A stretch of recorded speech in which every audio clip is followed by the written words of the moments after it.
Okay, Claire, take it away. Good morning, everybody, and welcome. It is Wednesday, the 2nd of February, 2022. In other words, 2/2/22. And this is the weekly meeting of the Lincoln County Board of Commissioners being conducted virtually through a remote format. All three commissioners are present, constituting a quorum. And as is our usual procedure for the first of the month meeting, we recognize employees who are observing 5-year service anniversaries or longer.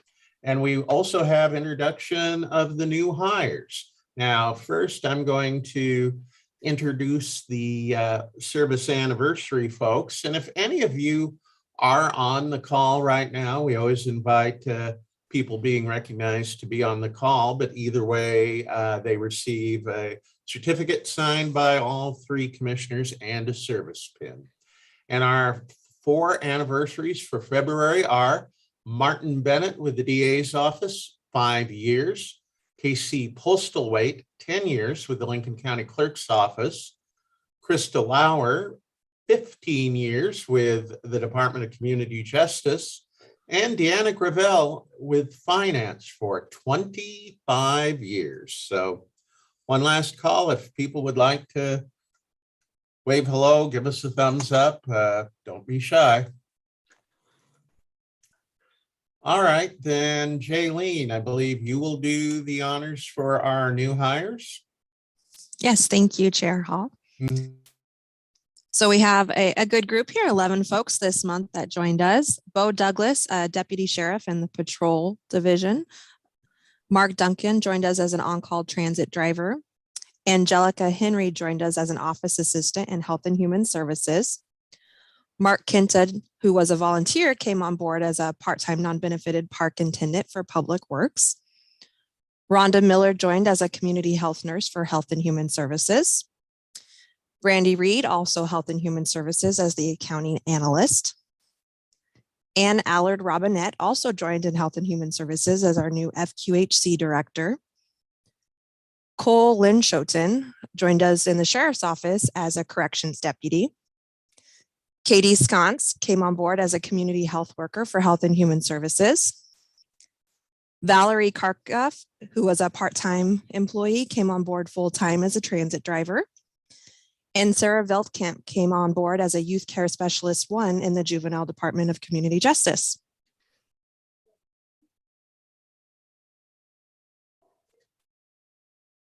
Here. Yeah, I got it. Thanks, Yeah. Commissioner Hunt. Welcome to all of these folks, and hoping that at least some of them might be looking in today. We'll look forward for sure to seeing you back in 5 years to get your first service pin, but always we like to remind employees that they, along with other folks, are welcome to our weekly public meetings. Drop in electronically if you like, and someday we'll get back to in-person meetings, so you're always welcome here.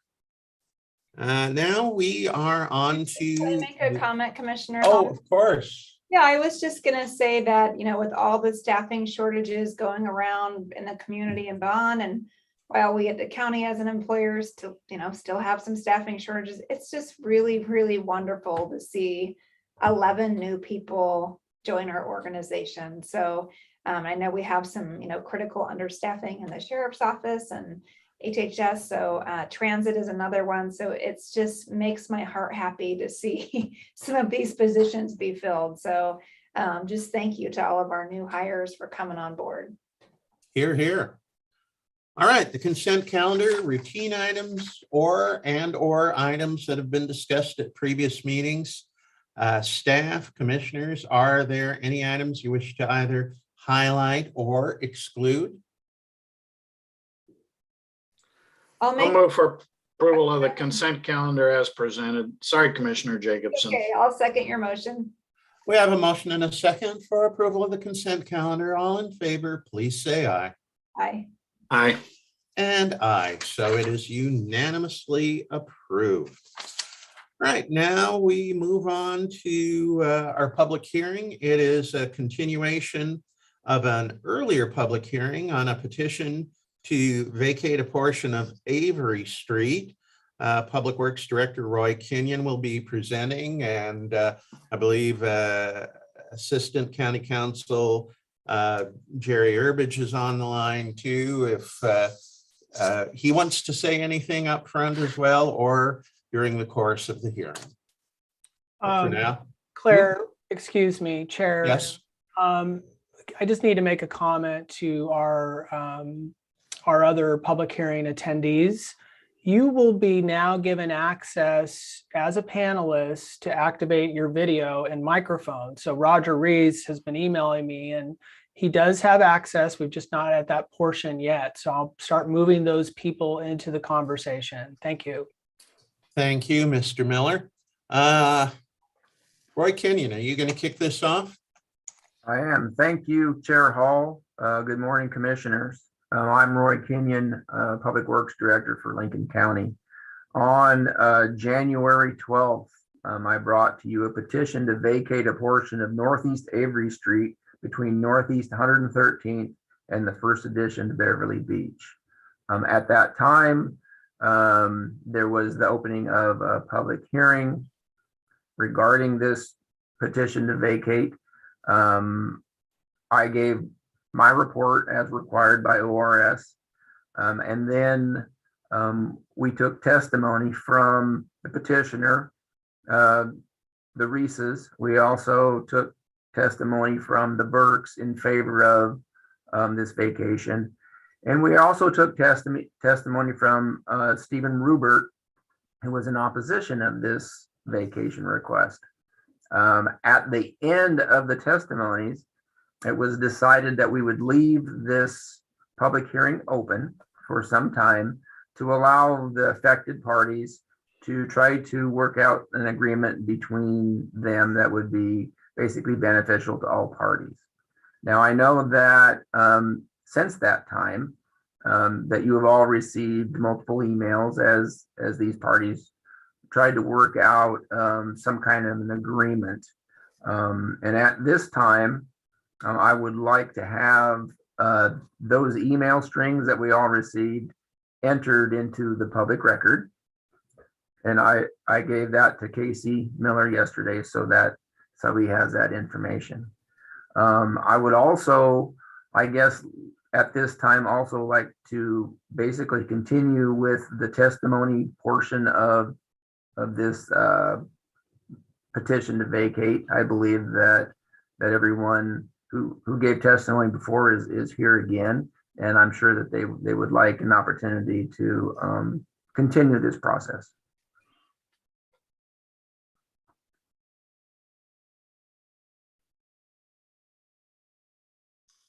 Chair Hall, you're muted. Mr. Herbert, any comments before we proceed with testimony from the petitioners and supporters and opponents? Thank you, Chair Hall. For the record, I'm Jerry Herbech. I'm an assistant county counsel with Lincoln County. And I think that Roy Kenyon gave a nice overview of what had previously happened. I would like to add a couple of things.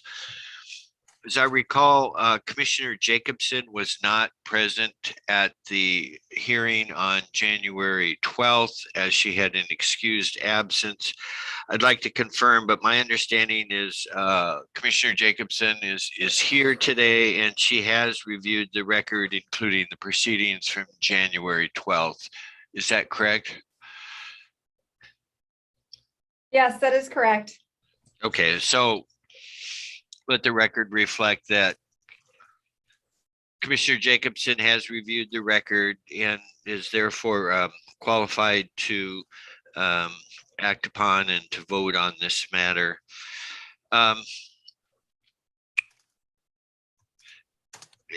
We'll get to it later, but you'll be hearing some additional testimony.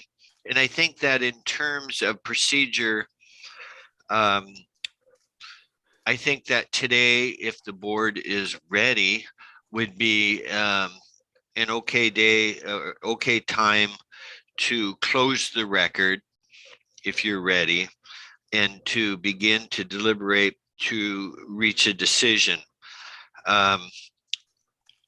This matter had been continued to see if the parties could work out matters between themselves. And from the emails, it appears that that has not been happening. In other words, they have not reached an agreement, seem to be somewhat at an impasse. So it seems to me that the order of procedure today should be to receive the testimony from all of the participants, and then to close the record, and then to deliberate to reach a decision. The law states under ORS 368-356 that after you consider these matters, you are to determine whether the vacation of the property is in the public interest. That is the standard. So if there's any questions, I'd be happy to answer them. But that's what I have, and thank you very much. Thank you, Mr. Herbert. Any questions from my fellow commissioners? I have none.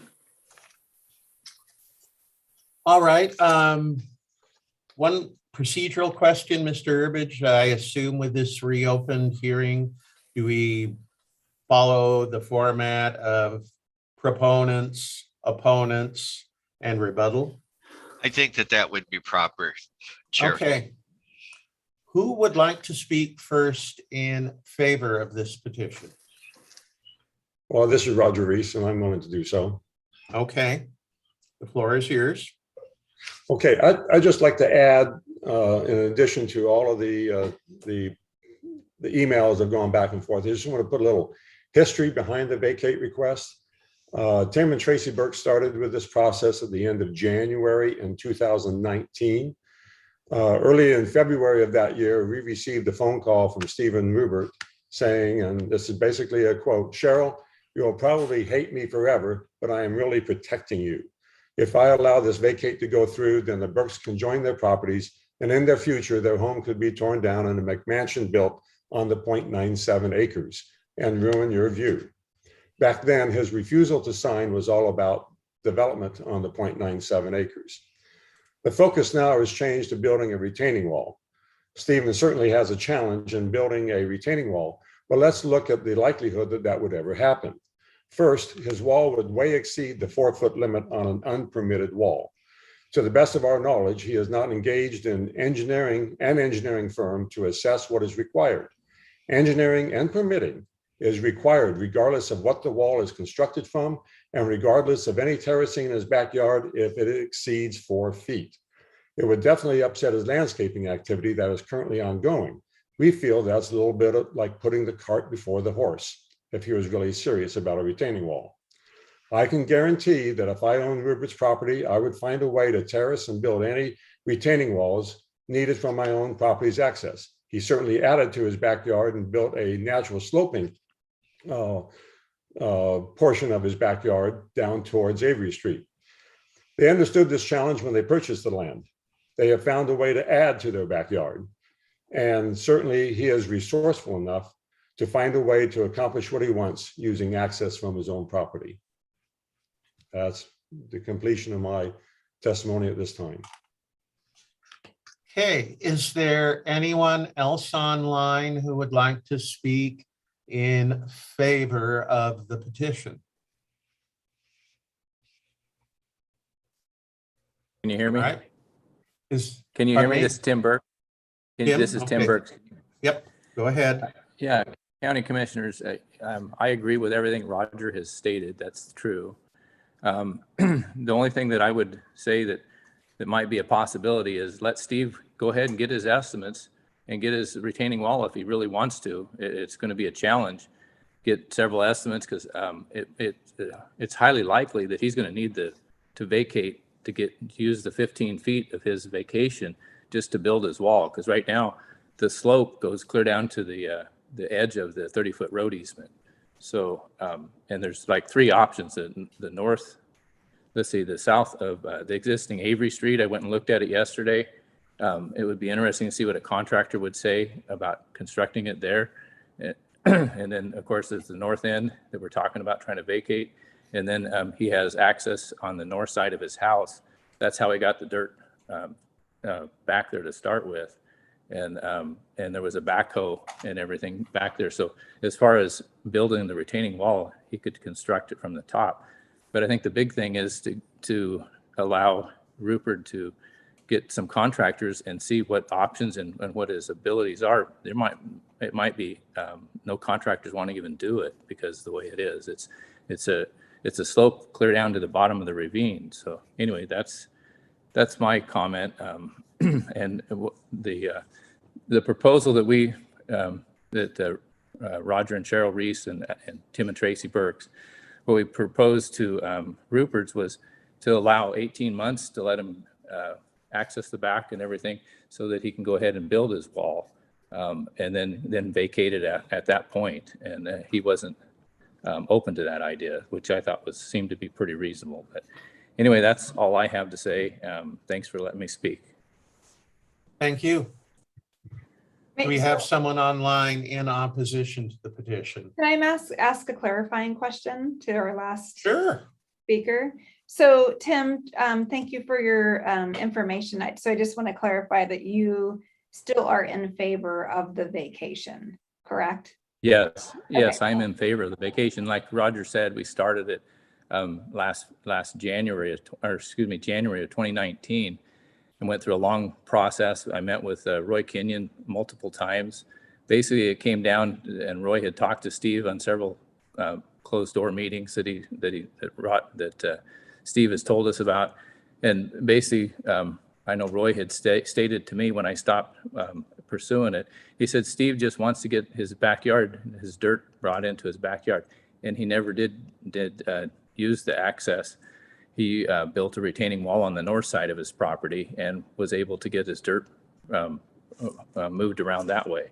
So he's already, I mean, basically the whole thing, if you look at all the emails and all the stuff that we've talked about, he's wanting to basically blackmail us to let him sell part of the property on the 0.94 acres to him, or have a view easement, so it's worthless property, or it's all about control of the property, and it's been that way from day one. Yeah, I did see those emails, but just when you were talking about, giving them 18 months and stuff, I just wanted to make sure that you were in full support of the vacation now. We are in full support of the vacation. Thank you. Okay, thanks. Do we have anyone who wishes to be heard in opposition to the the petition? Yes, this is Steve and Stacy Rubert. Okay, the floor is yours. Great. Obviously, there's a lot of history with this, going back a few years. And I think rather than dive into the he said, she said, and all that, I just would like to kind of focus on the basics. And that is, we need to build a retaining wall in our backyard. We've been working on improving the property and getting landscaping done for 3 years or more. Contractors have been very challenging to get a hold of, especially during the dry summer months when, it allows some access. The other proponents suggested that, maybe we could bring a machine around the side of our house. And I think y'all have that picture that shows the access around the side of our house. We did build that in order to allow us to bring a small little tractor back there that could bring, half-yard bucket at a time kind of thing, to move some dirt back there. The slope was always very steep. We always planned to build it out. We've talked to at least 3 excavating contractors. I got opinions from each. We started out with a terracing approach, Had another contractor suggest that we should try creating a level space back there, the way that way you can see here in this picture. And, we built enough of an access around the house that we could get a tractor back there and move some dirt back there. We were hopeful at that point. One of the contractors has said, gee, maybe if you put the dirt there, maybe it'll solidify, maybe, we can plant grass on it, maybe it'll stay there. So we did bring some dirt back. We hydro-seeded the slope, and it just hasn't worked. The slope is continually sloughing off and falling down into the canyon. So we did bring other contractors out there, a couple of just the basic things. The only access to our property would be from the Avery Street easement. I think you all have this photo. There's no access, as we said, beside our house here, or from the other side of Avery is a canyon that you can't reach it down there. So beside my opinion and 3 contractors, we also do have Public Works Director Roy Kenyon's opinion that is indeed the only access to the back of our property. In the past couple of years, since Roger and the Burks have lived there,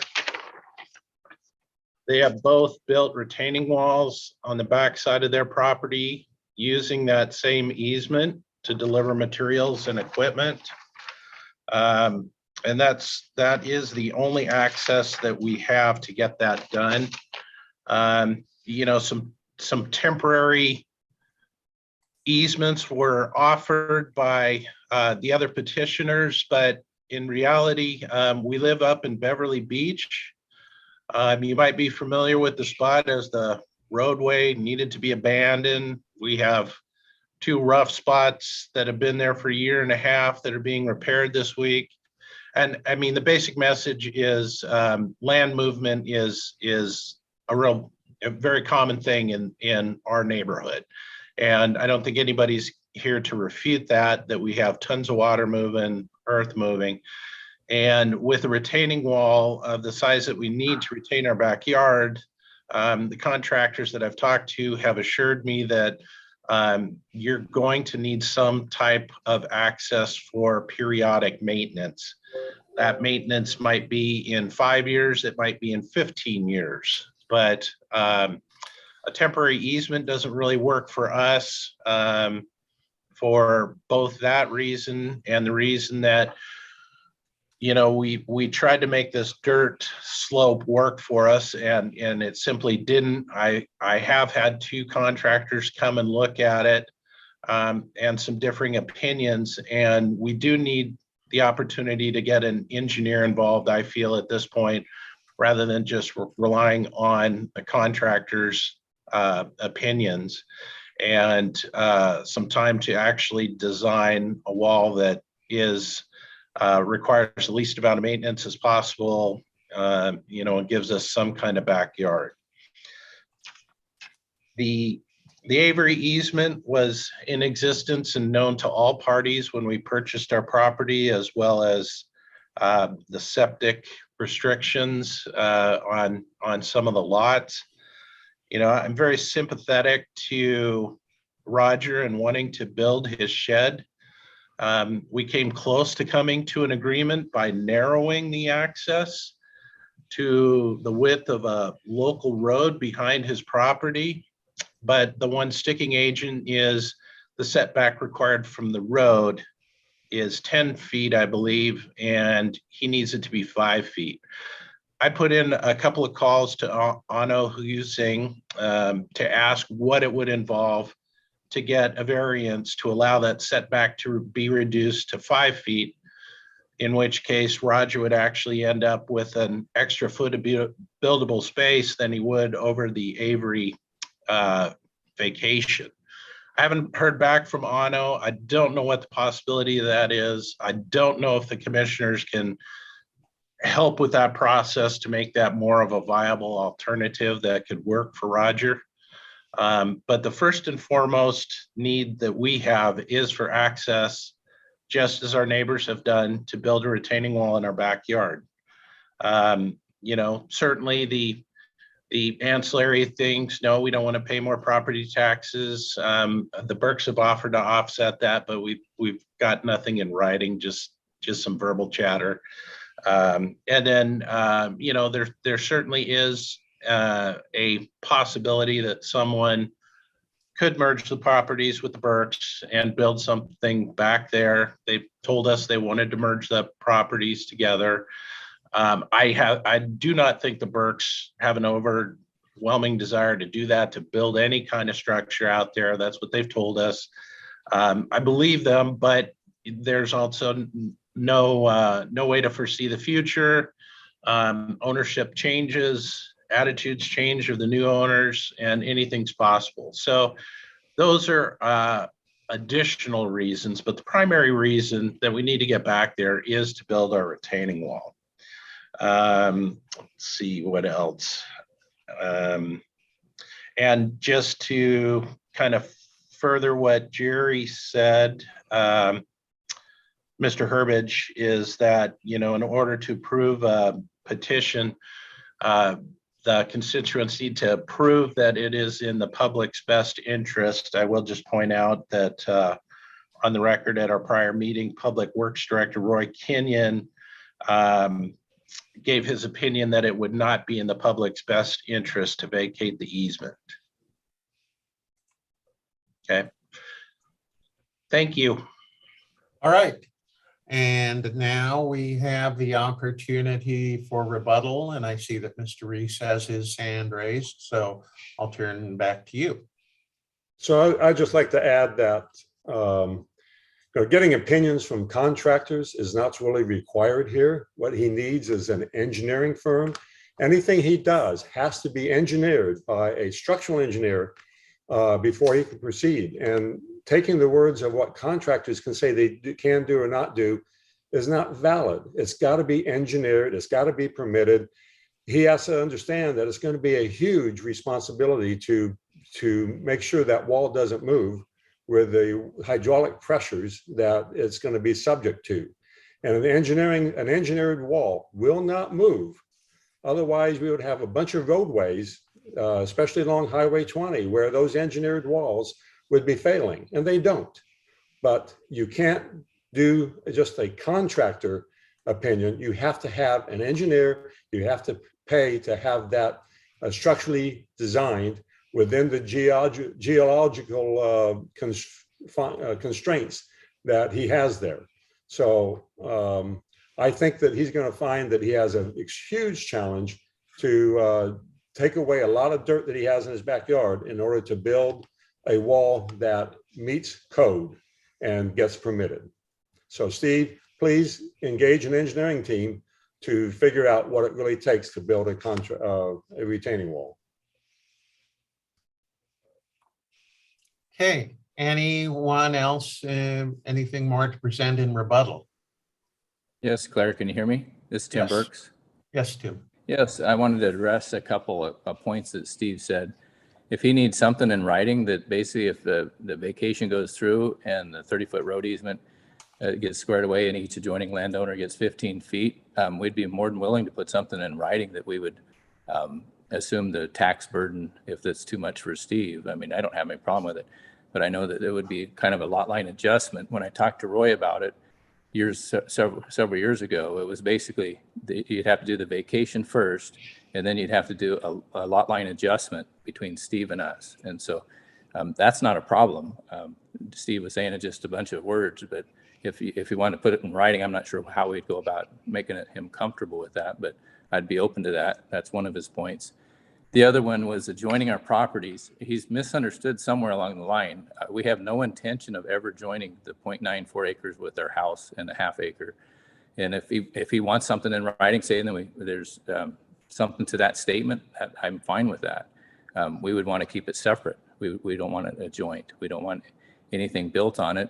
We just want to maintain our view and it also the adjoining neighbors get to enjoy it too. So anyway, I just wanted to address those 2 points, and that's all I have to say. Thank you. You have anything else? Yeah. All right. Anyone else with testimony? The board, this is Jerry Herbert Yeah. for the record. In light of the things said, it might be good to see if Public Works Director Roy Kenyon has any comments Please. regarding the matter. And also if he has any comments about the history of the project as that had come up. That was the next thing I was thinking about doing. So, yes, Mr. Kenyon, you disappeared from the top of my screen, but oh, I see you still there. Were you trying to hide out? No. Well, again, keeping the public hearing open, Roy Kenyon, just response to today's testimony and any other thoughts you might have for us.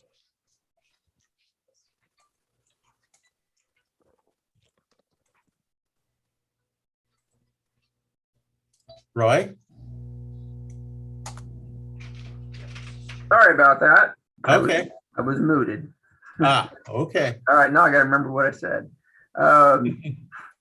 Actually, I just have a few clarifying points. In the process of the testimonies, it came up several times about my comments about access to the west side of the Rubert property. And I just wanted to make it clear that I don't believe that I ever commented on any access on either side of his home. That my only comment about lack of access was the natural barrier that exists on the north end of this vacation description. And so I did say that, Avery Street is not a through road because of this natural barrier, and that access from the north end really isn't viable. And I did make that comment. Also, I do know that I did start the conversations with the Burks a long time ago, 2019. It started along and then it kind of halted, and then COVID came along, which shut basically the whole thing down until just recently. And so that is true. And I did make, in my report to the board, I did say that that I don't believe that this vacation is in the public interest, and that is because that's based on the fact that there is someone in opposition that is an adjacent property owner. I think that if all were in favor of something, if they were all in agreement to something that was happening here, that it could be seen in the public interest that this petition to vacate goes through. But in the case where you have a third of the adjacent property owners, not the property owned, but a third of the adjacent property owners opposing the petition, my opinion is that it's not in the public interest to approve the vacation. And I think that basically is about the end of my report. Okay, before I make a decision on whether to close or merely recess the public hearing, I would really appreciate hearing from both my fellow commissioners. So Chair, I'll go first. I have a question for Director Kenyon and maybe Assistant County Counsel Herbech. When you look at these properties, what has changed since they were purchased by the current owners? And let me clarify.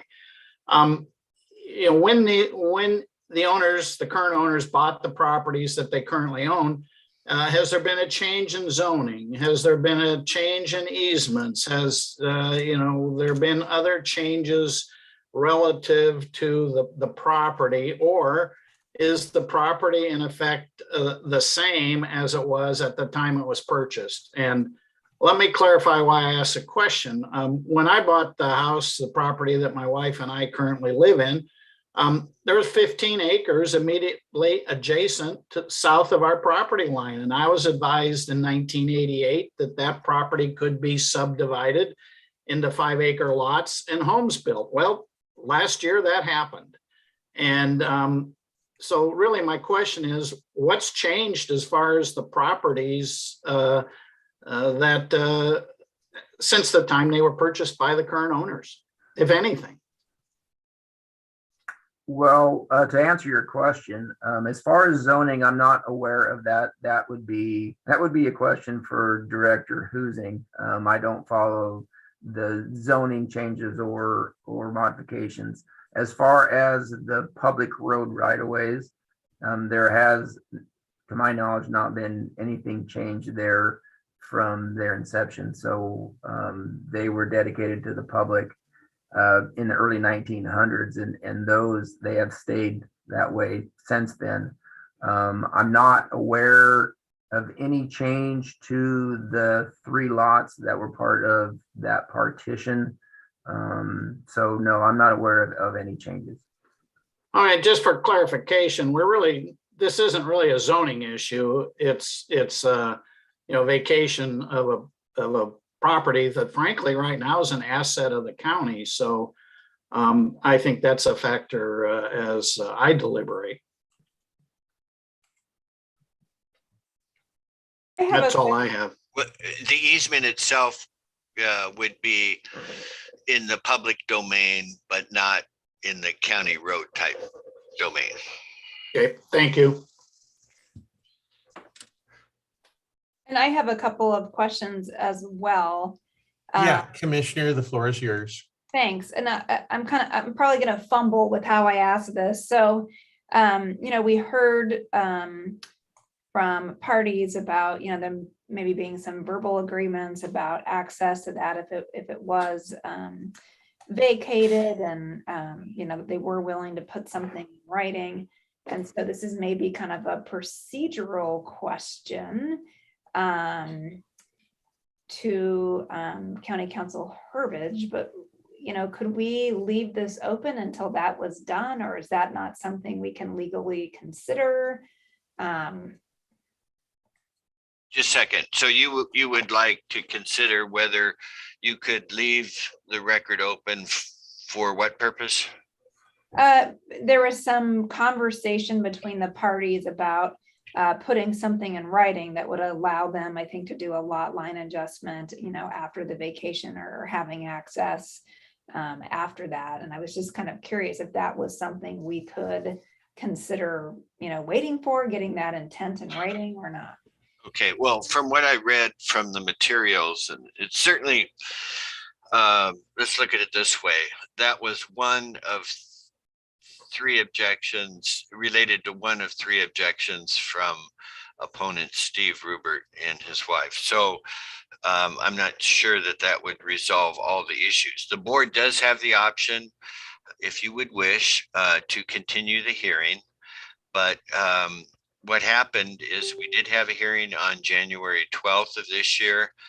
And what the board said is that we're going to continue the hearing, and one of the purposes is to see if the parties can work out things. And between January 12th and at least today, it looks like they have reached an impasse on those issues.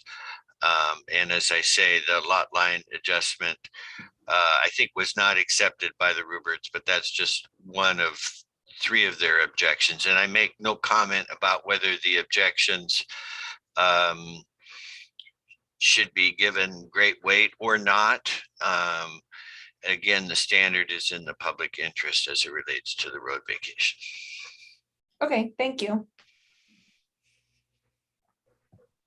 So where do we want to go from here? I'm getting the sense that, we've got all the written and verbal input we're going to receive without things becoming repetitive. So I don't know, my personal feeling is we should probably close the record today, but then do we deliberate to a decision today, or give us all one more opportunity to review the record and perhaps do deliberations next week? Any strong feelings one way or the other? I'm comfortable in closing the hearing and making a decision today. And excuse me, Commissioners, Chair, and Legal Counsel, I just want to be sure. I saw some raised hands there, and want to be sure that, no one else needs to be heard as far as our input. So just flagging that, there goes the raised hand again. Okay. I see Roger Reese has a raised hand, but he said that up ever since his testimony, I believe. I don't. That's up to the board. You haven't closed the record yet. I generally encourage the board to be a little bit permissive on the comments and make sure everybody has their say. In part, the reason why I say this is that we still left the record open, and the Roy Kenyon, Director of Public Works, did make some comments. So it's possible that some of the people who testified may have some comments about the additional testimony that came in. So just I support that. Yeah, Mr. Reese, do you have any further input you wanted to Yes, offer? my wife Cheryl wants to make a comment. Okay.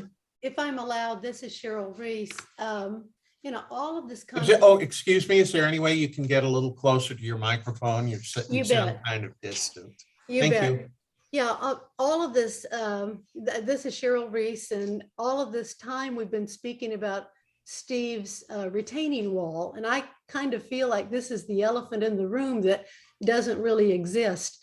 Steve has spoken to me directly. It's not hearsay, it's directly that he's trying to protect us because he doesn't want development on the property that the Burkses own. He doesn't want it connected. And, I feel like the retaining wall is certainly something you can hang your hat on for being a reason to maintain Avery Street as an access, but it's not his reason. That is not what he has told me at least twice. He just wants to control that property and protect all of us from having our view impeded by potential folks buying the property if something should happen to the Burks. So, if he needs to have access to his retaining wall that he puts in or doesn't put in, he can build a stairwell down to the bottom of it and people can maintain it from there. So I just feel like we've spent a lot of time talking about a retaining wall that really is just a smokescreen. We got some really good neighbors here. All three families are good people. We all want to get along. And I would implore you to go ahead and respect the two houses, the 2/3 of the people, because we're public too, and get our privacy protected. And Steve and Stacy will get their retaining wall. They're resourceful people. They'll be able to do it, and they'll access it from their own property. And if they need to maintain it, they'll put a stairwell down to the bottom. They're good people. They'll figure it out. I thank you very much. I want to add that I stress that if Steve is serious, he would have an engineering firm working on it, not contractors. And if Steve can say he's got an engineering firm that's willing to put their stamp on any plans, that's fine. But to my knowledge, he has not engaged a real engineering firm, since that will be required to do any retaining wall. Yeah. That's it. So, yeah, I just implore you to go ahead and we can be done with this whole thing. Just vacate Avery. Steve will get his retaining wall because he's a resourceful person. And then we don't have to come back to this again. Then we can all make a peace. We can all get along. Thanks very much. Thank you. Any final words from the Burks? I see Can you hear me? your hand up, so the floor is yours. Yeah. This is Tim Burks. Thanks for letting me talk again. I wanted to address Roy Kenyon's comment that basically, that the best location for Steve is the south, is the vacate right now that we're working on. Actually, when in Roy Kenyon's letter that he stated 3 weeks ago, was that basically our 0.94 acres had access from 1/13th and Avery, and also from the existing south end of Avery. So if we have access from both ways, why doesn't Steve have access from both ways? It seemed like a one-sided thing when Roy said that, in his letter. I called him on it and called him several weeks ago, and he already had written his letter like a week ahead of time, so he didn't change it. But anyway, I think I think you need to realize that in Roy's letter that he wrote, that he said that we, Tim and Tracy Burks, had access to the 0.94 acres from the south side of the vacate that we're talking about, the Avery and 113th, and also had access from the south of the existing Avery. If we have access to it, to the property, he has access to his backyard from the south end of Avery, the existing Avery. So anyway, that's all I wanted to comment about. Thank you. Last call for the Ruberts. If you want to be heard again, anything new to put into the record? Yeah, can you hear us? Yep, just fine. The floor is yours. Okay, great. I just want to, reiterate that, that our main concern is building and maintaining our backyard.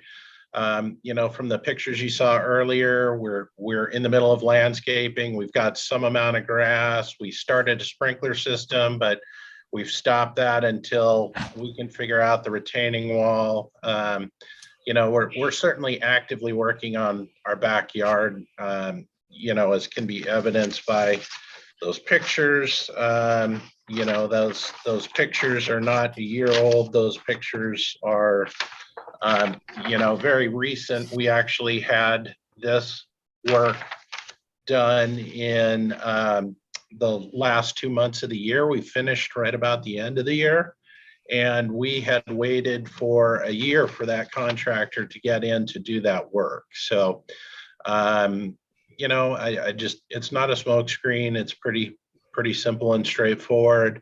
Have I talked to the other petitioners about other potential benefits to them? Yes, of course. And, with the idea that would be the benefit for them. They don't care whether I have access to my backyard. They don't care whether we can build their retaining wall, but they might care about the view. So, just to clarify, if there were conversations that seem more focused on that, that was just because that would be the only thing that party really cared about. But once again, our primary interest is to build out retaining wall. And to get that done, and we will need some time to do it, and also some access that we're not talking a stairwell, we're talking an excavator to go down there and make major changes as they may be required in the future. And yes, all these easements, everything has stayed the same. There's been no zoning changes. All of this was clearly known when we purchased our properties. I'm sorry for the Reeses. They did intend to make this like a rental property with multiple living spaces. They changed their mind. They decided to live here. I think that's great. They decided to do that. It's a wonderful place to live. And so now Roger's decided he needs to build a shop. And, he's just trying any way he can to get that done. I think if you deny this petition, it may actually be some impetus for everybody to come back to the table and work a little harder at this. We're certainly open to that suggestion. We were open to the idea of shrinking that easement to a local road width that would still allow access back there, but without a full 30-foot easement. It's just unfortunate that doesn't give the setback requirements that Roger needs to build his shed. As I mentioned, I have put in a couple of calls to Ono Husing, trying to see, how would we go about doing that? If all the neighbors agree that we can, we'd be in favor of a 5-foot setback instead of the 10-foot requirement, can we push that through? But I don't think anybody's going to work on that until we're at a point where, okay, the vacation didn't work. Now let's see what we can work out. Thank you very much. At this point, I am going to close the public hearing and will now turn to my fellow commissioners. Do you wish to deliberate and decide today? Or do you have another preference? I can go either way. I think Commissioner Hunt had said he wanted to decide today, but I'm fine either doing it today or waiting. I don't have a preference. I mean, I can wait, but I think we've had ample time to review the information. I think we've heard adequately. I think certainly all of the proponents and opponents have had ample time to present their cases and their information and viewpoints to the commissioners. And I'm comfortable making a decision today, but if my fellow commissioners wish to delay it, that's fine with me too. So staff, could we get deliberations on this scheduled for next Wednesday? Are all three commissioners going to be available?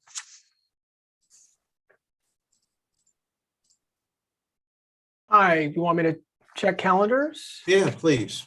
All right, stand by. I just looked at mine, Casey, and I am here. I believe I'm here too. I'm looking at mine. And I know that I am actually. So let's put this down for deliberation and decision next week. Okay, for clarification, we will not be taking testimony. Right, the record is closed. Okay, that's what I understood. I just wanted to be clear. Yeah. So can I ask a clarifying question to Mr. Herbert? If we, and maybe this is something all of our petitioners can listen to. So because the public record is closed, if additional emails come through, we are not able to read or consider those, correct? That is absolutely correct. And thank you for bringing that up. Through the initial part of the hearing and when the record was left open, some of those emails went directly to the board. That is not the usual protocol. I think that there was no harm because the record was left open and we made those all part of the record. But everyone on this phone call must understand that it is inappropriate to send any emails or to correspond to any of the commissioners, the decision makers. They have not made a decision yet. And when the record is closed, the point is they are to make a decision based upon the record. And the record means your oral testimony and all your documents and nothing else. So if you were to send additional emails or try to contact the board, that would be considered next party contact, and that would not be appropriate at all. So I would ask everyone participating, please, the record is closed. And it was a very good point, Commissioner Jacobson, that you brought up. Thank you. And I just want to, reiterate and say, if we do get emails, I am not able to read those. So just a reminder that I will be rude at not replying back because I am unable to. So. All right. Thanks everyone for your time and for your input today. And we will bring this to a resolution 1 week from now. And could I ask, Sure, Jerry. may not required, but I think it makes it clear if we could have a motion and a second, a motion and a second to continue, because we did the original notice. I just want to be a little bit more formal on that. Very good. Yes, we should. So who would like to make a motion to continue this matter until the February 9th meeting? I will make a motion that we continue the deliberations on this menu at our February 9th Board of Commissioners meeting. Is there a second? I'll suggest that would be at our 10 a.m. meeting, and I'll second it. Okay, we have the motion and a second. All in favor, please say aye. Aye. Aye. Any opposed? All three have voted yes. So that matter is closed for today. Again, thank you, everybody. We now move on to reports. And Florence Portal, our Public Health Director, will have this week's COVID-19 update.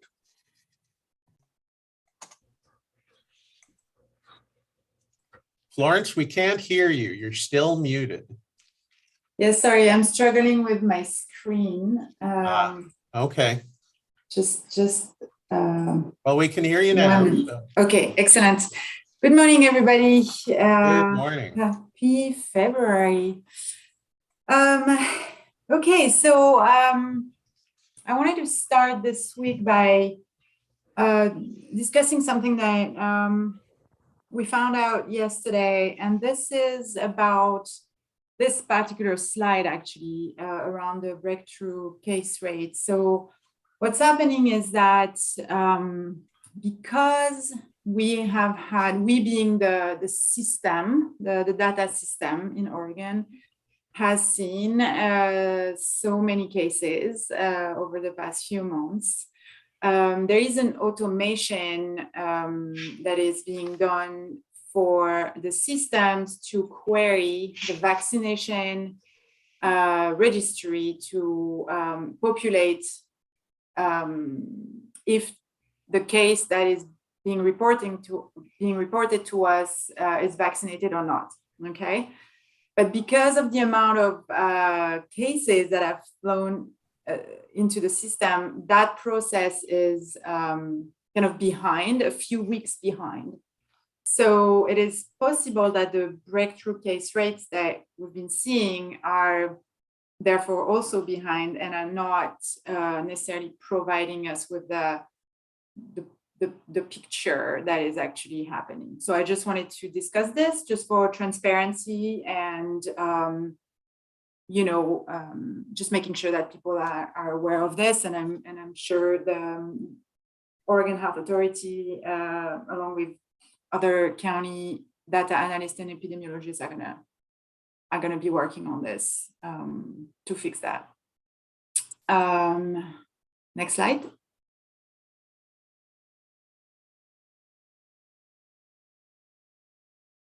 Casey, next slide, please. Okay, so I thought that this was an important piece of information to share today. So this is from the CDC, Centers for Disease Control, and this is talking about hospitalizations in the US in December of 2021. So it's pretty recent. And it's pretty much looking at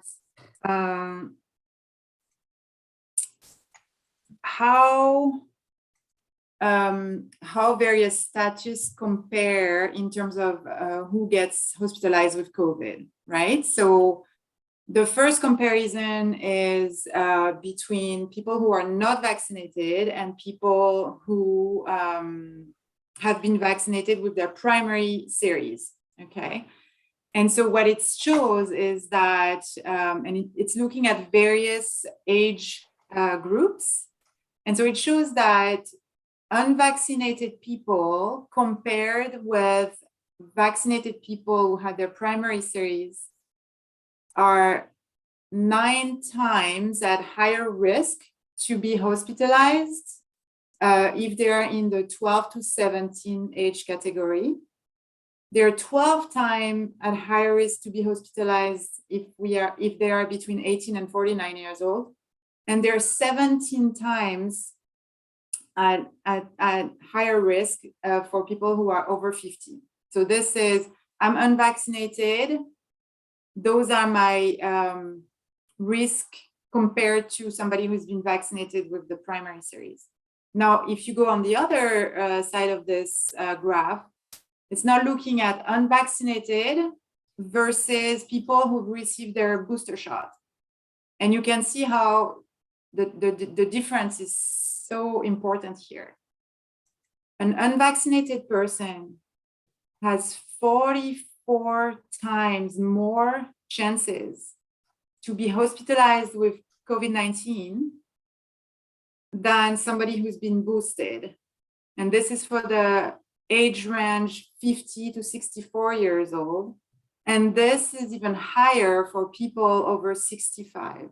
So if you're over 65 and you're not vaccinated, your chances to be hospitalized with COVID-19 are 49 times higher than if you were vaccinated and received your booster shot.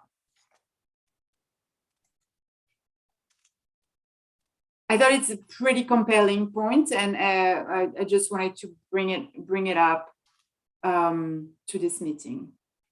So this is clearly showing, right, that the protection of the vaccine and the added protection of the booster shots against severe disease and hospitalization.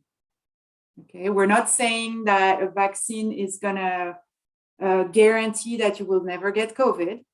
What we're saying is a vaccine and a booster is gonna protect you against severe disease and hospitalization. And we all know that a hospital bill can get really high in cost very quickly, depending on how long you stay there. So just wanted to put this out there. Next slide, Casey, please. Okay, so, whoa. We ended the month of January with 2,050 cases reported to us. So obviously, you know, when you compare that to August and when we thought we were at the highest of highs with Delta, we had not reached 800 cases. So clearly Omicron has shown us that, you know, everything is possible with COVID. The good news is that we might have peaked. And so Casey, if you might move to maybe again, move again. Okay, more. Okay, this one. So this is the one that is, you know, just showing you COVID cases reported to us per month, right, from January 2021 to January 2022. You can see the tremendous spike in cases in January. If you go to the next slide, please. Thank you. So this is the epi curve per week. And so this is from August 1st to the last week of January. And so you can definitely see this big uptick towards the end of December. And we peaked, it seems like we might have peaked at 650 cases per week, the week of 116 to 123, and that we might be coming down now. So we'll see how we look next week. But we were on a school meeting this morning, and people were saying that they're feeling that there's not as many cases, and as there was a few weeks ago. So that might be also you know, kind of like the practical impact of this kind of decrease.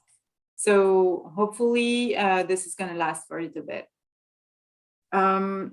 You can please, maybe go to the next slide. Okay, so this is also this interesting slide, right, that you had requested a few weeks ago to compare the years and see where we're at. So yeah. The 2022 started quite interestingly. Okay, do you mind going back to the overall Oregon epi curve at the beginning? This one, yeah, thanks. So so this is what's been happening statewide, and it looks like we have been plateauing.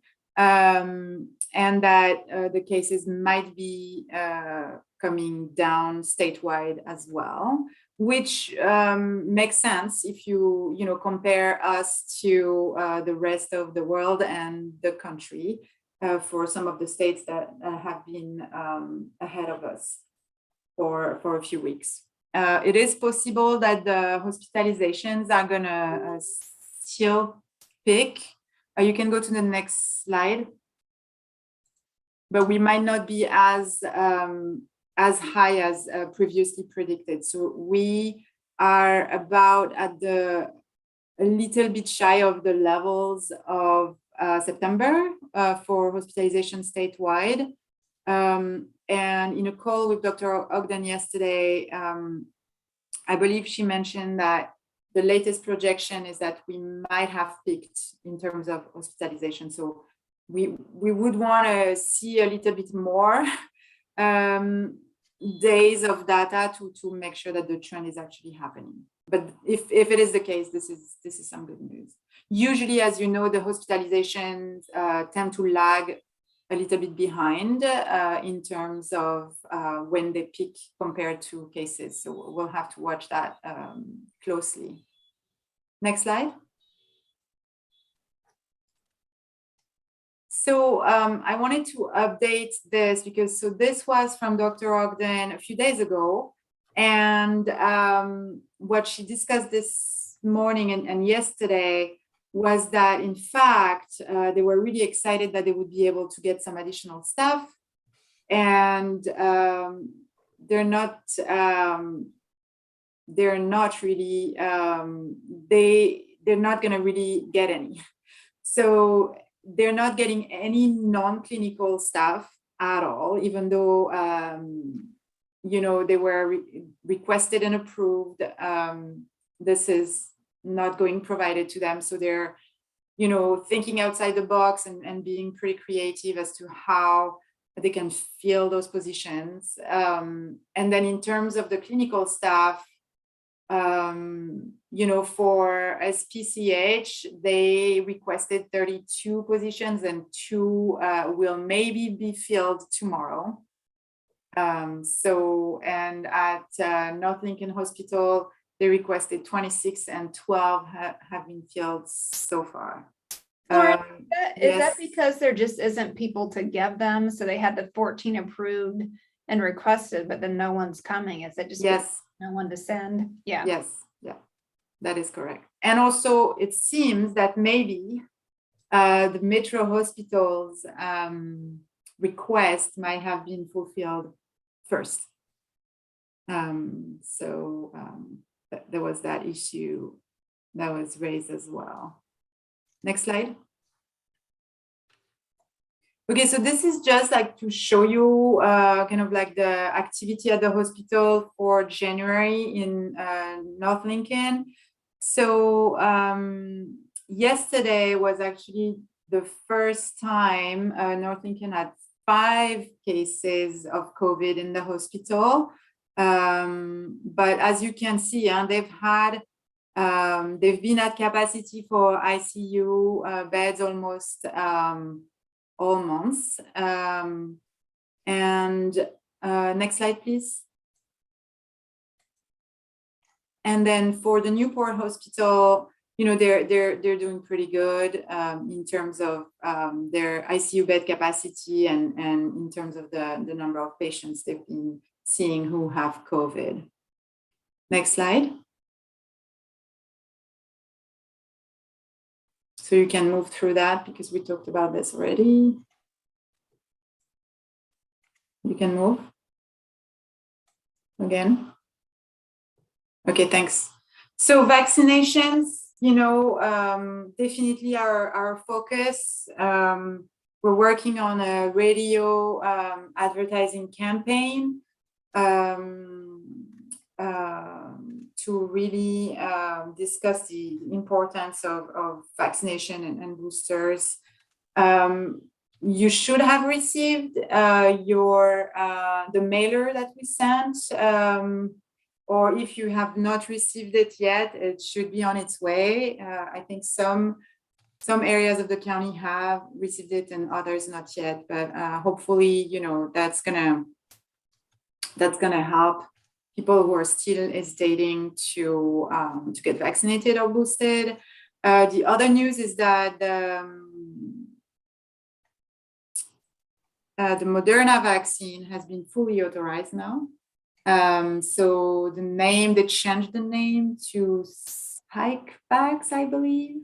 Regardless, if you come to us and say, I want a Moderna vaccine, we'll know what you're talking about.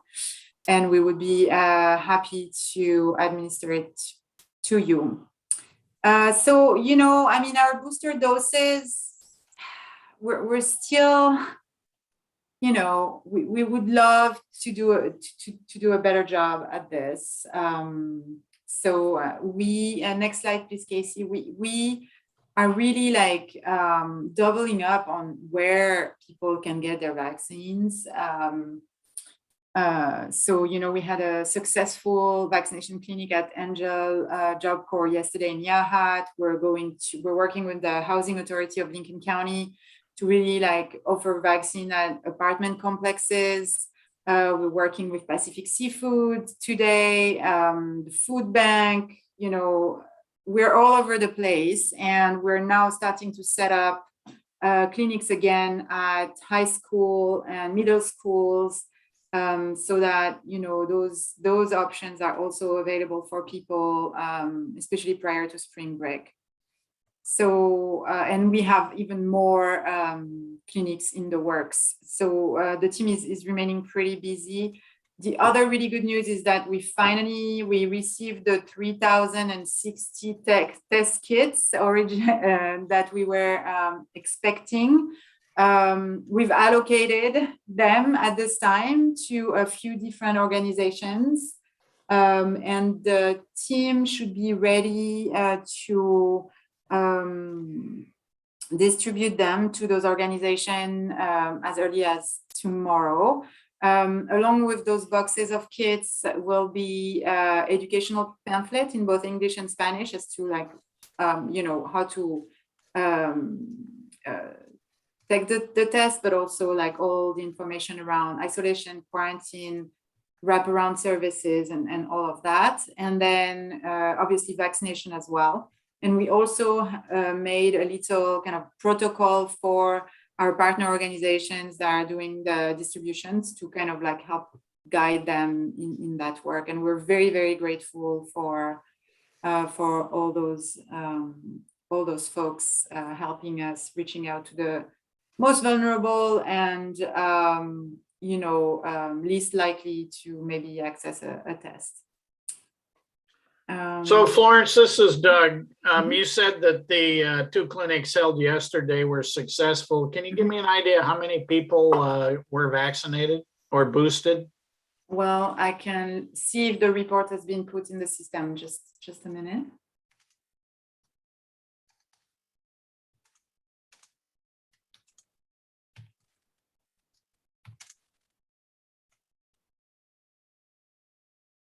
If it's not handy, you can just email me and copy the other commissioners if they're interested.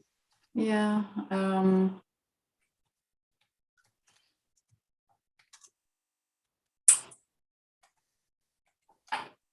almost there. Okay.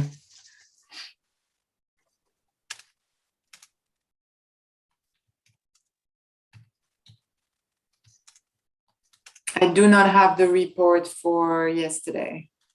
Okay. Yes. Well, So I will send that to you. okay. Thank you. Yeah, you're welcome. Any other questions? Any other questions for Florence? Well, I don't have any. I'll just say I really appreciate the report. Chock full of information as always. And it's certainly nice to hear that there may be a light somewhere down at the end of that tunnel, but we'll see. It's somewhere. We just need to identify where it is. I don't know. Yeah, I've thought it's a light and, feel like I've been hit by a train a couple times here, but just a big thank you, Florence. And I'm really glad to hear that the test kits have arrived. I know there was a lot of excitement about some of those partner agencies and nonprofits to be able to have those and start giving them out to people. So great. Thank you. Yes, you're welcome. I might add, it's also nice to see that those clinics are really getting out in all areas of the county. I mean, there are clinics scheduled in Yachats, north end of Lincoln City and east area of the county, as well as the Newport area. So good job, good work. Thank you. We have a tremendous team of people. So they're absolutely amazing and very creative and adaptable and flexible. Is the Coastal Range Food Bank, is that out in Nashville? Yes. Yeah, that's what I thought. That's about as far east as you can get in our county. Yes. Yeah, well, technically, I think, I visited there a few years ago. Technically, I think they're actually in Benton County, but they do serve a significant number of folks in East Lincoln County as well. So great to Fair see enough. that happening. Yeah. All right. Well, thanks very much, Florence. We'll talk to you next week. And the agenda at this point, I think we're going to ask for, gosh, I thought I had the agenda in hand, but what do we got next? Thank you, Casey. Sheriff Landers with a couple of items. Sheriff, are you there? I'm here. Good morning, Chair. Good morning. The floor is yours. Thank you very much. And again, for the record, Curtis Landers, I'm Lincoln County Sheriff. I can just, before I get to my report that I submitted for, just let you know, kind of give you an update of the jail status with COVID to follow up on Florence's always excellent reports that she does. We are probably following the trend that she's seeing. I think we're on the downhill side of the surge that we experienced in the outbreak in the jail. Our numbers right now are 35 adults in custody have tested positive since the 19th, and 20 staff members. So the good news in that is, again, we're coming out of it. The good news is that we've had staff coming back that were initially tested positive and coming back in. So that's a total, but not total people out.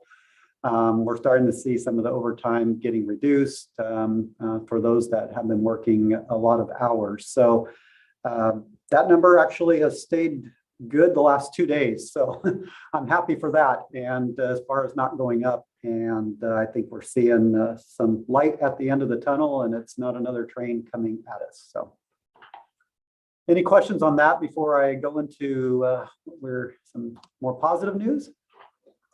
Questions for Sheriff Landers about the COVID outbreak in the jail? If there are none, let's get to the good news, please, Sheriff. Thank you. Yes, I want to introduce our new animal shelter manager. As you are aware, that position has been open for several months now and has been filled excellently by our jail commander, Lieutenant Jamie Russell. She's done an excellent job to fill in during the time that we have not had an animal shelter manager. But as of yesterday, we now once again do, and I'm very pleased to introduce Sarah Weinbein as the new animal shelter manager, who started yesterday and hit the ground running. Sarah is new in the position, but not new to the county. She actually started June 1st of 2007 with us as a kennel attendant that we had back in that time, and then quickly went to animal care specialist. She stayed in that position about 7 years when she went to be an animal services deputy working in the field. So really probably about almost 14 and a half, going on 15 years of experience that she's had here.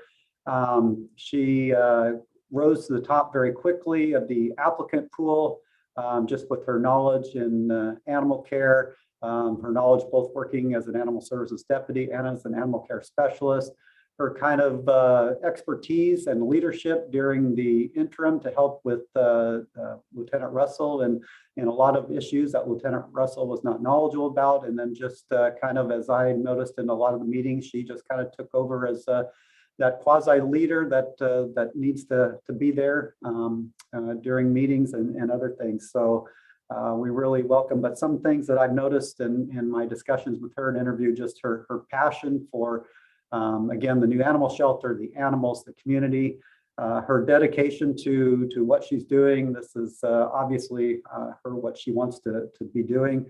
And then her relationship style as far as, and great props, Commissioner Hunt, good timing by the cat to come walking through during this topic. But there's her relationships with the staff, with Sheriff's Office, with other partners, with the community. Again, is much needed in this position. And, I know we don't always introduce during a public meeting all of our staff or promotions that come through, but I know this one will work directly with you, especially as we're going through this new animal shelter process. And so I just wanted to bring her here, and I don't know if she has anything to add or if you have any questions for her at this time. Questions from the commissioners for our new animal shelter manager? Not a question, but just wanted to say welcome. I'm really excited about just the experience you have, both working in our shelter, but also as a animal services deputy. And Sarah and I were also recently in dog obedience class together. So yes, we were. We were, and her dog was way better behaved than mine. But it was really nice to be in that class together, get to know you better, Sarah.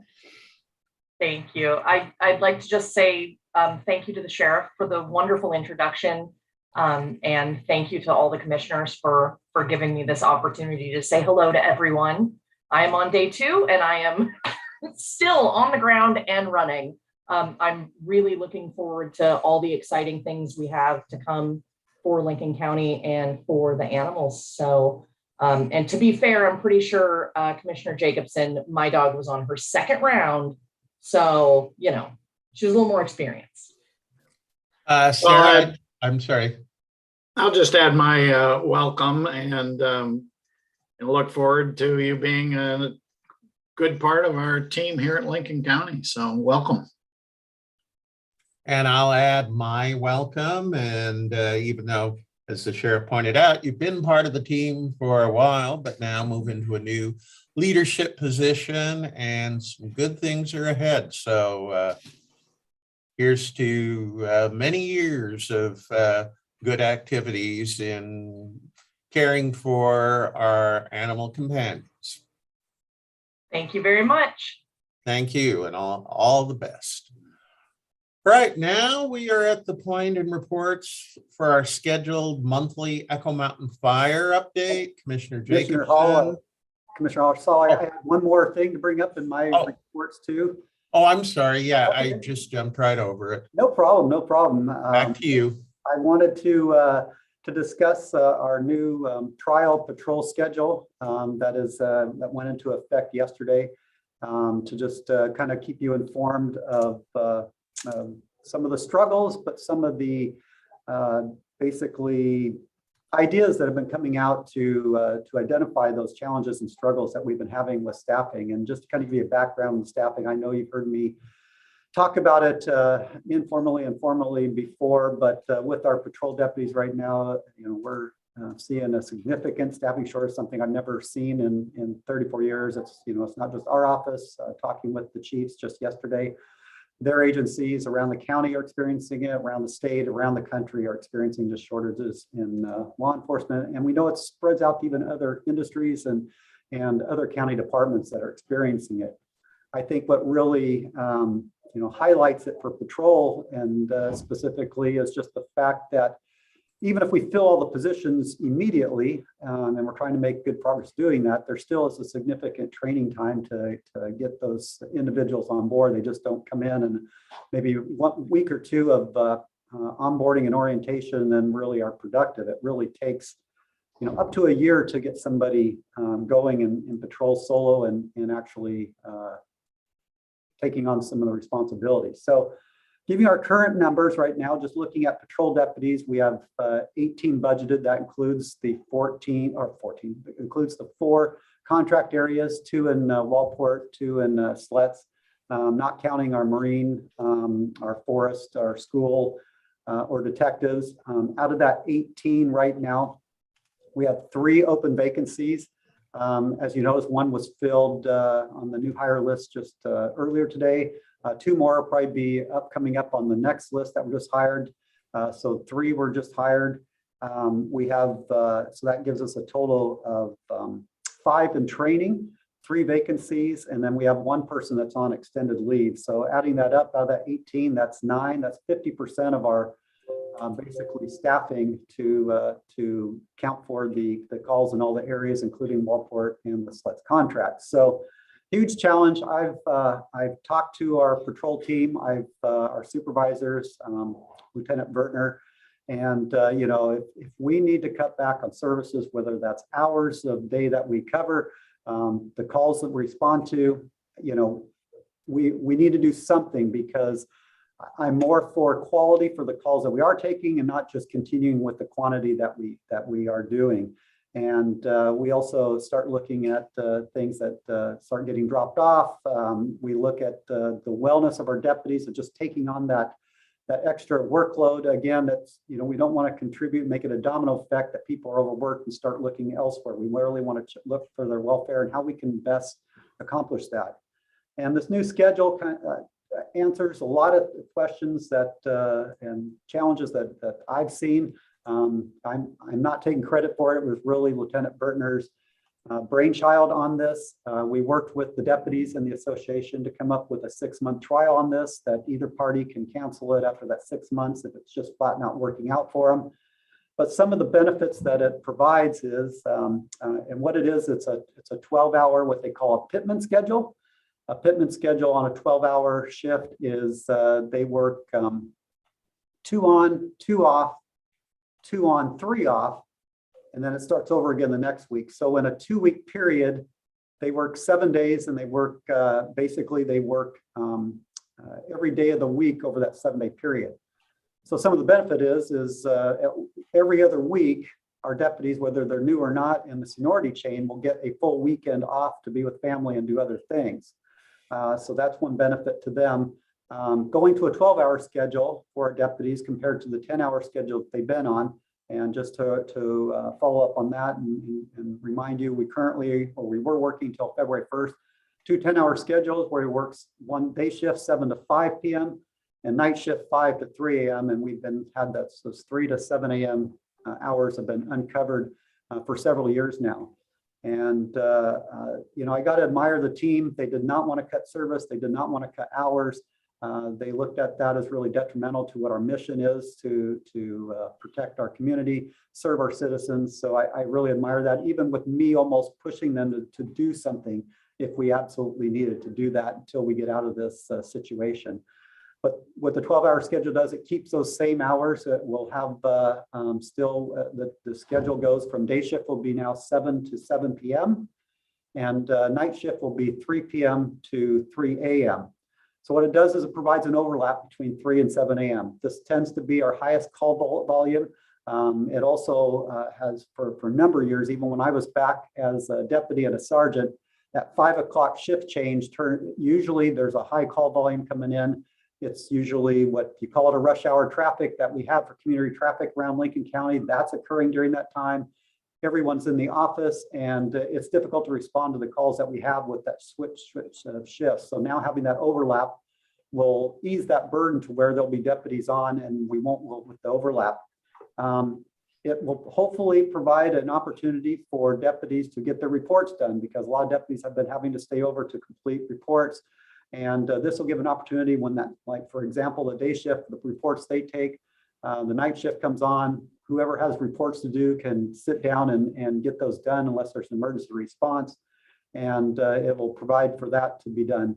I'm also hoping we get back in a little more proactivity. That's been really lacking with what we've been doing. We've been just addressing responding to calls, those really emergent needs that are out there for our citizens. And not really a lot of proactive crime reduction techniques that are patrolling, really, what we're supposed to be doing as far as patrolling neighborhoods. I know Commissioner Jacobs and I were up in the North County and heard that firsthand about not seeing a deputy out just patrolling anymore. And this is really why, just with the shorthanded, and they understood that.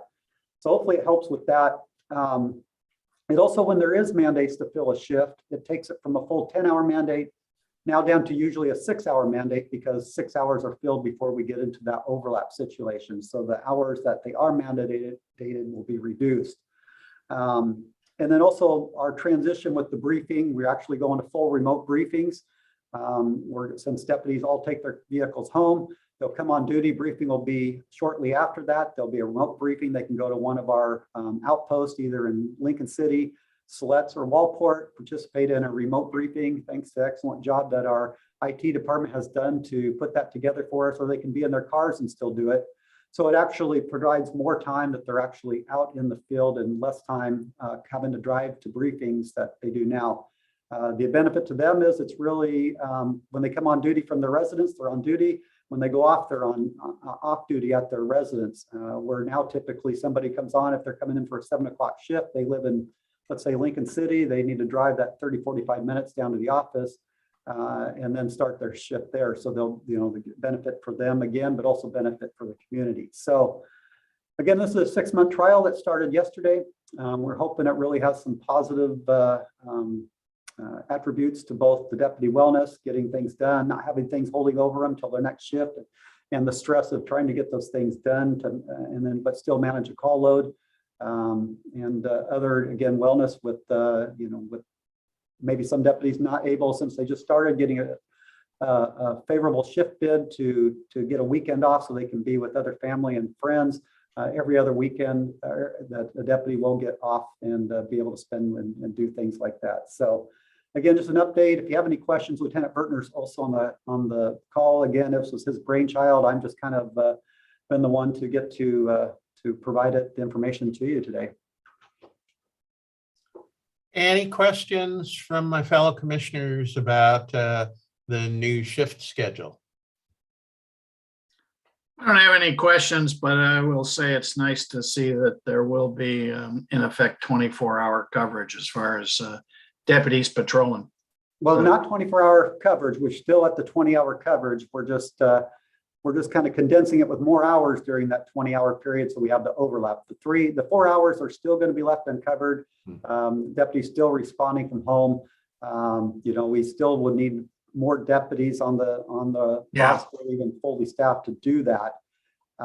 It's just without reducing. I think that's the problem. We were looking at reducing even the 20-hour coverage that we had, even less to accommodate our staffing that we had. So that's the benefit of keeping the 20 hours. No, I thank you for that clarification. But again, I think it's a good step in the right direction. Thank you. Anything else for the sheriff? Then we'll say thank you, Sheriff Landers, and we will move now to our monthly Echo Mountain Fire update. Who's taking the lead on this? I think I'll start, and I have other staff I want to kind of fill in on things as well. But just kind of a review of where we are at. We have had 114 properties cleaned up and certified by the state as being clean. We have had 205 kind of self-cleaned or volunteer cleaned properties. We have had 1 property that came in a tax foreclosure to the county that was not clean, that now we will be cleaning up. And we have 4 remaining properties that have not been cleaned, which I know Paul is working on with code enforcement to kind of restart that process and hopefully getting compliance. We still have 37 families living at the Haven, which is a privately owned hotel that has a contract with the state to be housing survivors. So that number is significantly down than what it was. Just a few months ago, we were still at 87 families. So we're down to 37 at the Haven. Some have gone back into permanent residence, other into trailers on their property. Others have found rentals. Some have gone into with family or that sort of thing. There is also case management services being offered to those families to help them find a permanent plan as well. The fixed income survivor housing project, which the Lincoln County Housing Authority is taking the lead on. They do have land secured and a contractor secured. So they're moving forward on that process. They didn't have much of an update in terms of timeline, but land secured, contractor secured, so that's good. Casey and I worked together on having kind of a mini planning session on recovery, both with our internal recovery team and also with the long-term recovery group. So those interviews were done, and now we're just waiting for that report back. Also, our request for technical assistance through EPA, which was approved, had some meetings with them, and now they are putting out our request for assistance out to bid. It's actually out to bid right now. So we're waiting for them to tell us who they've selected and if those projects will move forward. I was also going to see if Roy Kenyon was still on the line or if he got off. I think he got off. I don't know. Yeah, I think you left, Katie. Okay, that's fine. I did not tell him about this ahead of time, so no worries there. But From a road perspective, I've lamented on these meetings many times about roads, but we did get our contract approved with ODOT for $500,000 to begin fixing roads. So that contract is in hand. I haven't connected with Jane to see if the money actually hit our account yet, but the contract was finalized and signed. We also have additional state money we're using to actually do a full engineering study, and that is in motion as well. I think that's actually almost complete. So road work will begin here very soon. Of course, there's some roads that we will need to wait for an appropriate weather window in the summer to actually repair, but we're hoping by next fall, or I guess fall 2022, that we have those done. And with much going back and forth on the state, we were able to include culvert repairs in that fund, because a lot of the issue is not just kind of the surface road issue like potholes, although that's a problem too, but it's actually the underlying, condition of the road from the recovery process. So those two things are moving forward, which is very exciting. There's also at the state level some fire hardening money that's coming through, and I know Director Husing is kind of following that closely.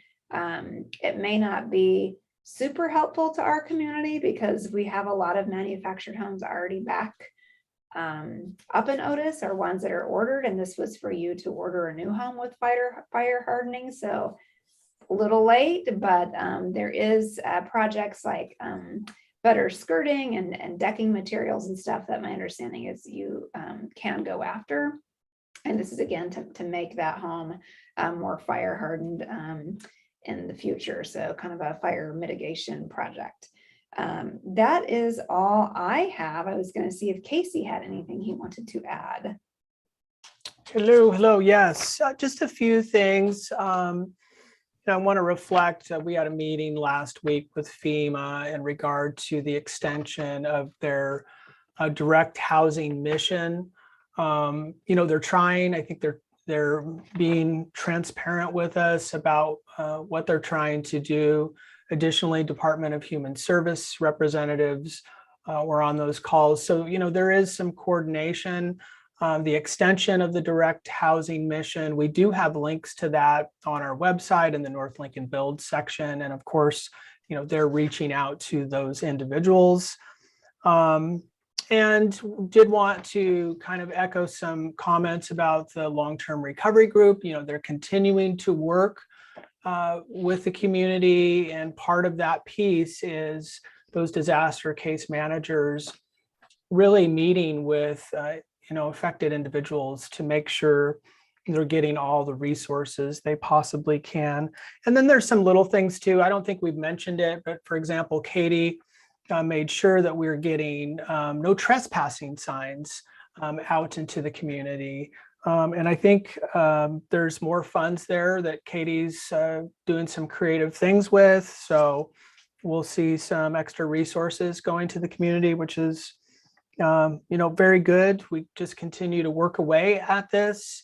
And as Commissioner Hunt has mentioned before, it's a long haul. It really, really is. And some of the challenges we're facing in North County, it's similar for these other fire affected areas, similar challenges. So we're all into it. We're all in it together from that sense, and working to restore these communities. But I would say that, I don't think FEMA, ever intended or could restore everyone in a whole way, right? And they've done a lot of contributions to the community, but, making sure folks get back 100%, trying where we can, and still working at it. So that's all I have to contribute at the time. Thank you. Thanks, Casey. And one last thing I will say, just kind of in a reflective nature, and I may have said this on a BOC meeting in the past, but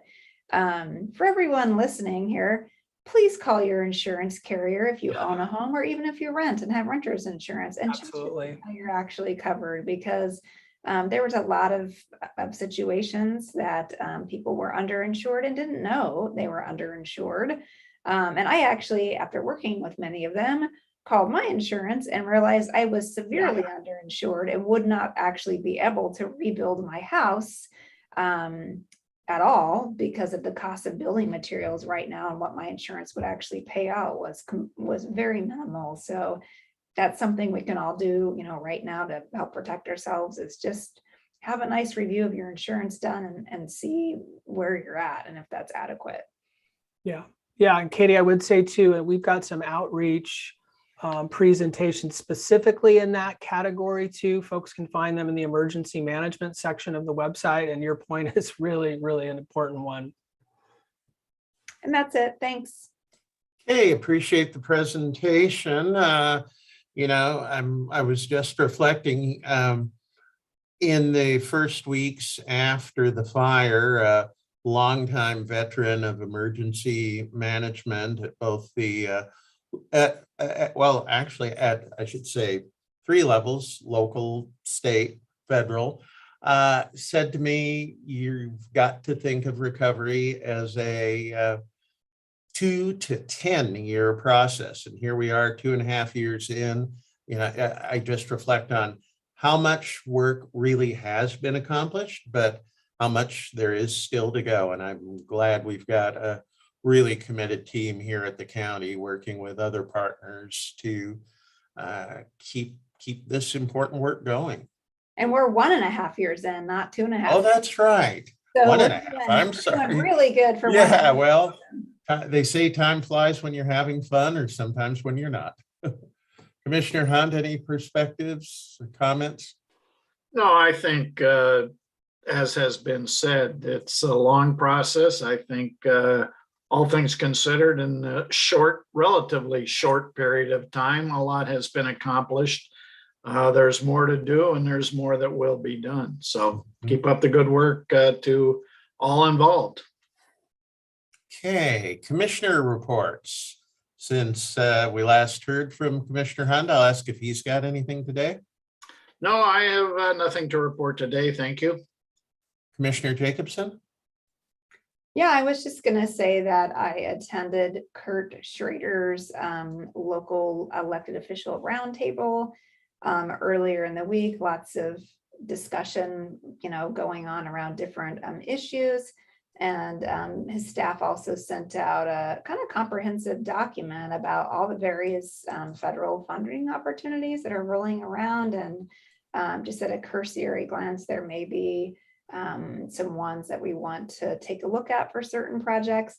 A lot of them do not have final rules yet or that kind of stuff, so there's not a ton of information, but there's a lot of money for local governments for energy improvements and green spaces and that kind of stuff. So again, I think as more information is fleshed out, or when we have our county manager on board, some good stuff to look into. All right. And I don't have anything to share today. So Casey Miller, what have we got in the way of either online or written testimony through Smartsheet? Okay, thank you, Chair. Let's just remind everyone to use the raise hand function if they do want to provide verbal input, although I don't see anyone. So I am going to stop the screen share, open a new one. We can take a look at our Smartsheet. So hang in there with me. I think this is the one. It is. Okay. All right. And looking at our Smartsheet, we have not received any input outside of our public hearing. Last input we received was on the 12th in regard to COVID boosters. So no verbal input in meeting, and received no written input at this time. Thank you. Thank you, Mr. Miller. And just need to see, yeah. Well, let's see. The Board of Commissioners will be participating in a diversity training, which will be offered to all members of our management team. That's on Thursday afternoon. Next Monday morning at 9, we have our office meeting virtually. And then a week from today, Wednesday, February 9th, the the Board of Commissioners will be meeting virtually at 10 a.m. So until we next see you, have a great week and thanks.